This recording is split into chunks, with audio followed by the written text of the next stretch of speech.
حضرت سیدنا عبداللہ ابن عباس رضی اللہ تعالی عنہ سے مروی ہے کہ نبیوں کے سلطان صلی اللہ علیہ وآلہ وسلم کا فرمان عالی شان ہے، بے شک جنت ماہ رمضان کے لیے ایک سال سے دوسرے سال تک سجائی جاتی ہے۔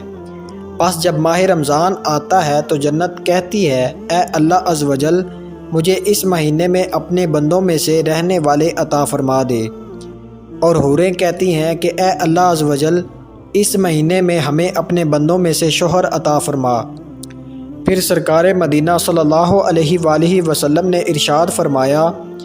جس نے اس ماہ میں اپنے نفس کی حفاظت کی کہ نہ تو کوئی نشہ آور شے پی اور نہ ہی کسی مومن پر بہتان لگایا اور نہ ہی اس ماہ میں کوئی گناہ کیا، تو اللہ عز و جل ہر رات کے بدلے اس کا 100 حوروں سے نکاح فرمائے گا،